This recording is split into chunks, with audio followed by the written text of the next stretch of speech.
sunu jaa. Gargaaruun darbinaan jaa dhufanii darbinaan jaa mala manaa dhufanii furraa facaasanaan jaa. Innis gaana maa isatti facaasaa jiru sababa yaa daa'immanii isatti facaasa jeetiin furraa gurguddise. Daa'imman kun gariin isaanii haadhaa fi abbaan darbanii biraa kutan gariin isaanii haadhaa fi abbaan irraa du'an xiqqoon shamisa adiidhaa tun gartee. Hatiya ummatiya maqaa ishee Hayaat anas maqaa kiyya Naayif ummaadhaan la dalbitaa anumaa shingolee ummaa kootu lilla baran dufne maal shingoleanii laan la dalbitaa ummaati sidaattu ummaa nan jaalattu ana lanfeetu asii sittaa lilla baran dufne yoom na bara dufta النايف ليش لا لفيت. السلام عليكم ورحمة الله وبركاته. داود هردبتو دا خينيا بقيت تمر السلامتان تاني سنهاجي سويتشا. جيا رمضان جا خبر جماعة حساب جا فتاني تجاران تنا خانم مقولة تودان. مقالة سنة على يمن جت تودا خان تأرجمنو نانون كون شار أخولان يوخان اسم العامري جنت خان تأرجمنو منا أمي عليلات. أكو مقالة نجينات أركاية تانكنا دائما هيدولاتو نجينات أركما عمل أسمو بريمجر منا خان كيس بروسن ديراني دائما كون كارين ساني هذا في أبان درباني براخوتان كارين ساني هذا في أبان الرادوان تكونا شمس أديلاتون نقطة تارهد قولاتون هاتي دينغدا دوتة ولا كان اسمه تدوتة دم كنا أس قلمن نرجته إيكا خان مافوكا نمني دائما خان ولك أبيه قرته خنوسا بيو هذا عليه جامته Mega gaafi fi deebii isii wajjin kan goonu taha rakkoo isiin irra jirtu gartee waan ijjechuudhaaf gartee rabbi sodaadhaa daa'ima kanaa wajjin gargaaraa waan jechaa jirtu mega amma gammaa isiidhattiin isin deebisaa isiin waan jettu walumaan dhageenya kanaafuu hanga xumura sagantaa keenyatti nu faana turan afeerraa kana qopheessan qophii kanaa boona birraadhaati ogeessi kaameraadhaa fuullee jetti argamaa Abdullaasir Mahamma waliin ta'uudhaan qophii kana kan isin biraan gannudha hanga xumura sagantaa keenyatti nu faana tura. Hadari, wajah Ramadan atau Rabbi sih kan? Ada Ramadan ega punya, punya aku dah ni, walcina juga, alhamdulillah ya na, barang yang kita lihat semua wajib semua mana, ada se Rabbi galanya ada wajib ni semua kena wala gare, ada mau wanadatin wala gare, garapko ati kaisa YouTube nama khasih ya, cuma dia namanya kong kubang kau, meja imam kong duduk di ada apa ni se berapa tahun Daiman kana kan isa bati ya mama ta takka dese isa dalate kuya takka tin sude darbani bati jahad dese shon tune hati di dute hati char holan dute sani dalala teradute biya kana kawana kamni motuman ke anwan injire fi akamale godani hati dute biya takka ti dute hati mana akamat dute hati warna isa dese hati warna macara Ayah. Apa le warna macara tu? Ayah. Apa lo sih? Apa enggak juru mutan yang pernah ini dengan pada je, ini dengan pada je, ini dengan pada je. Oke, cuma nu karena aku damnya juru. Udah toko ilmu sih jangan dia sebelal. Terus ni, kalau juru katanya mata tahu dah mana je. Aku kasih tahu jalan no. Kuno amata aku jiraman tanah. Ya, ada apa lo sih? Apa nama talaman tu ni? Ada ni huna karan. Hati tekan agar lagi. Apa nama talaman tu ramai? Terpikir berani am tu. Hati terpikir tu. Sabati sedih terpikir je. Ayah. Apa ni sekali rako kalau dah tu. خلينا هورنا كنا ترجمة نقول. Menjadi hal makasih ini. Kalau Arab adi le jira kayaknya kau mesti. Ilmani tuda tu jira. ورنا ما خنا مالي خبرة خجراني جرا مال. Khajirani jira. Wala algari raga debi sakasuma jirani. Nama rafit ani khabaran gutuda garau soketi kubang kamne tu dia ragu deman. Aku asli kali garang gudete khalas kalau tu tenda hani raku ada dalali ke debi se. Di sana raku senu rahu juga. Mana ke satu kata dia cuni. Pun ambil itu garang bupati sebentar garang betul betul jira. खाना हुंता जिराने हम तो सुमा दिन दे था और जिराने जो Nama tende jira para kumbal nama kuda puri negara jodoh tanah kunung. Array चुला हुकास खुदा नहीं टीम थे जो warra bitaakaa qabu malee yoo inni warra bitaakaa hin qabne kunuunsitu. Warrummaan silaa bitaakaa qabu kanaaf yoo inni sirnaan ni gargaara akkuma islaama. Warri ammaan tan akkanatti ilmaan hafu kun warra eega bitaakaan dhaabbatti biyya kana seenee. Warra booda kan dhufu jechuudha. Bitaakaan eega dhaabbatti kun bara 2010 akka dhaabbatte eegas booda bitaakaa namni fudhannee warra eega sesseene warra kuni. Warra bitaakaan qabne damee ijoolleedhaan wajjin dalaga gaafadheetti waraqaa isaanii itti galchee ijoollee kun waraqaan isaanii cinaan dandee bira jirtu kan mallaqa biyya keessas akkasuma jira yoo inni dhaasni jirti ilaa oomishni hanga gahuutti galchee jira. Akkasitti yoo inni jette warra bitaakaa hin qabne haadhaa fi abbaan bitaakaa hin qabne kunuunsu nu jaala. Gargaaruun darbinaan jaan dhufanii darbinaan jaan malaa manaa dhufanii firraa facaasinaan jaan. Anis gaanamaa isatti facaasaa jeensa bakiyyaa daa'immanii isatti facaasa jeetiin firraa gurguddisee akkasumatti haalli kun itti fufaatuma deemuutti jira. Dameen ijoolleedhaa STF waraqaaleen ijoollee kanaa hundi bira jirti. Aqiral haaraadhaa komunitii Oromoo irraa bakka iyyuu irraa fixee mootummaa Yemen irraas fixee kan hin geessee mala fakkiyaa keessa jira jechuudha yoo inni. Sanya bitaakaa isiidha sammee. Ijoollee kanaati. Hattee illee kaleefaa gurgurachuu jira biyya kana saniifiin akkas namaan ja'anii. Akkasitti saniifiin waraqaa mootummaadhaa fi bakka iyyuu irraa fixee laayyoon itti galchee amma taa'ur beekumsa bira jirti waraqaan ijoollee kanaa guyyaa takka daalan gargaara jechuudha beekumsa. Egaa daawwattoota hordoftoota keenya akkuma akka jirtan kun xalayaan kan koominitii Oromoodhaati. Kan achirraa barraa'ee jechuudha. Daa'imni kun dhalatee kan guyyaa tokkooti miti. Guyyaa tokkooti jechuudha. Kunis gartee itti gaafatama gartee dhimma baqataadhaati. Kan sungaa lamaan asirratti rukutama kunis walumaa galatti jechuudha. Xalayaan asirratti harka yeroo tarkaanfatan kun kan koominitii Oromoo irraa kenname jechuudha. Ragaa qabeessa jechuudha. Haati akka duutee asirratti kun amma kan huluu jedhuwaati. Kan kennameef jechuudha yookaan hayyama awwaalchaa jechuudha. Kunilleen waraqaan guutummattuu afaan Arabiidhaatiin barraa'aa jira. Kunilleen sanii jechuudha. Kun gartee waraqaa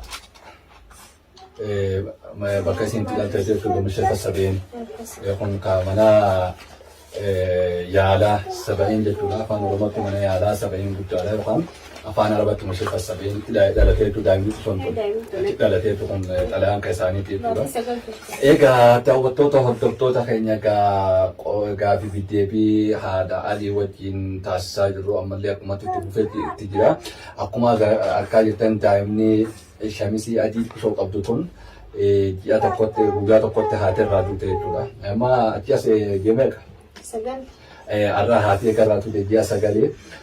Walumaa galatti egaa haati Alii wanni jechaa jirtu daa'imni kun Oromoo irraa dhalatee facaasuunis natti ulfaate. Kanaafuu anumaatu mana kiyyatti ilmaan kiyyaa wajjin kunuunsaa jira. Akkuma beekan haati Aliitii haadha ilmaaniiti. Kana gubbaadhaan ilmaan jira kana kunuunsaa jirti.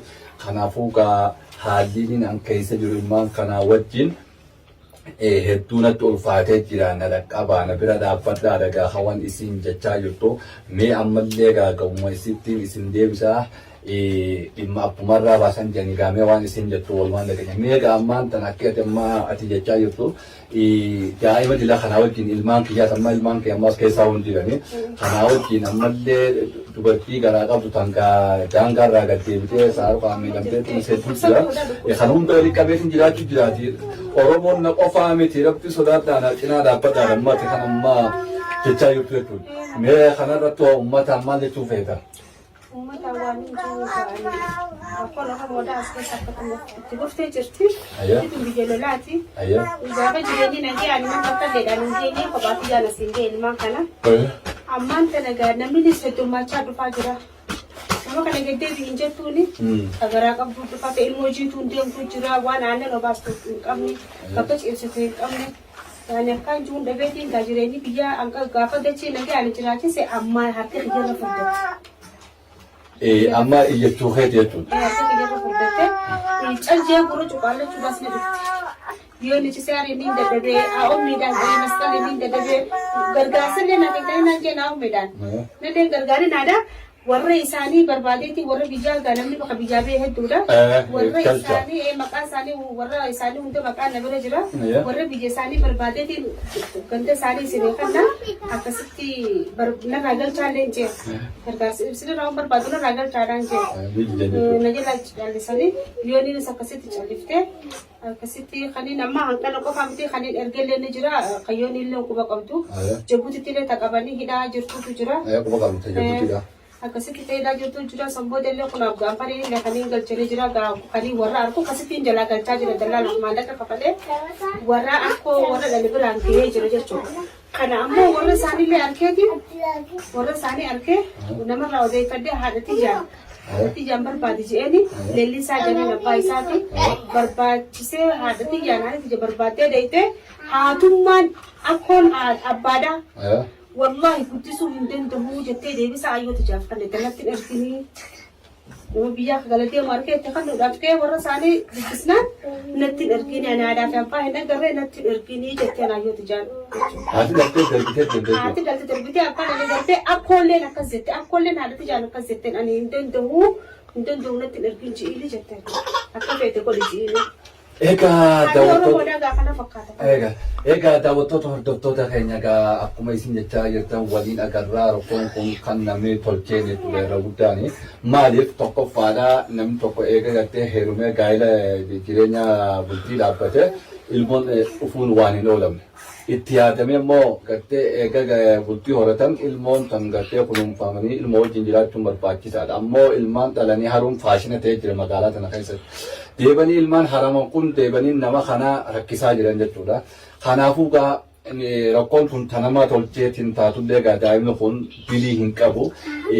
Namummaa isaatiin laalamee gargaaramuunis dirqama jennaa. Kanaafuu ijoollee walta'iitis ta'ee magaalaa kana keessa warri jirtanii fi warreen naannoo biraa jirtan hundi keessanuu gartee viidiyoo tana qilleensa irratti guyyaa edanurraa kaafnee kan gallakkeessinu ta'a. Akkuma daa'ima kana agartanitti ji'a ramadaanaa kanaa wajjin wal qabsiifnee namni khayrii dalagachuu barbaadde hundinuu dirqamaasii barbaadde kan yoo ta'u taane gartee nama 5 fi 6tti waliin hin ulfaatu namuu gartee akka bira dhaabbannuun isinii jaagaa dhumarratti haati alii gartee yoo dabalata qabaattes walumaan dhageenya gahaadhaale dhumarratti suu dabalata qabaatte. Dabalini dhumarratti qabu warri mattaawaqaa qabu akka fedheellee ta'uu yoo nuchisee qaba. Warri mattaawaqaa hin qabne namni keenya kana deemaa jira dhaleessa keenyas waa hin oolamne heerumni keenyas waa hin oolamne ilmaan keenya mana amaaraa jiran taqay masqala hidhattee illee akkee ijoollee teenya mana Somaalee akkasii jiranii rakkoo hedduutu jira. Ani kana hundaa'uu walii qabeeti.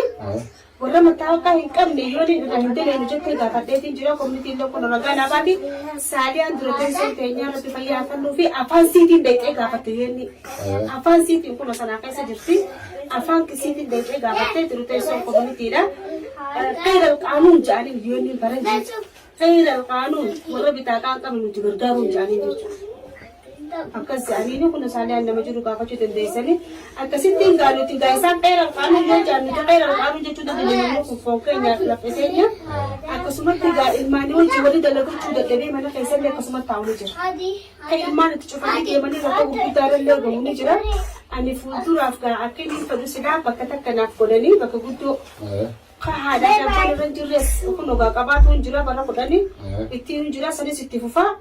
Kaati kaatuutis fuudhaa akka alagaanis fudhattee namni kun itti godhaalee booda hogguu warra isaanii argine galchuullee sirriin itti yaada.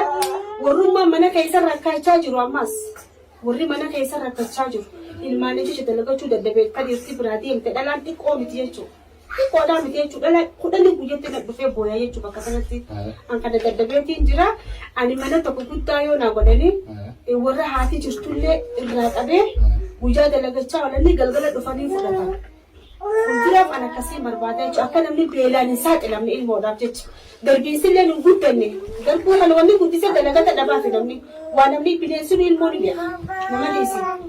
Ani irraa qabee ilmaan sanaa keessaa irraa qabee naannoo isaan itti dhiyaatanitti illee mana fakkireesse irraa qabee namarratti godhee haati haadhotii jiru deemtee akka dalagattee ilmaan kana hanqatti irraa galchuu danda'an ilmaan isaanii. Kanaan dansa qabaan. Egaa hordoftoota keenya egaa akkuma isin jechaa jirtu ammallee hamilee fuulduraatti kan isin himaa jirtu. Gartee namni Oromoodhaa gartee hedduudha akkuma hedduu taana kanatti wal cinaa yoo dhaabbannee rakkoonni furamtii daa'ima kana facaasnee kan gartee ganda Amaara galeetiin Amaara ta'ee ganda Somaalee galee Somaalee ta'e kan Araba ta'ellee ni jira gandi Arabaa furatee guddisaa jiru jira kan amma 15 ol akkanaatu jira jechuudha.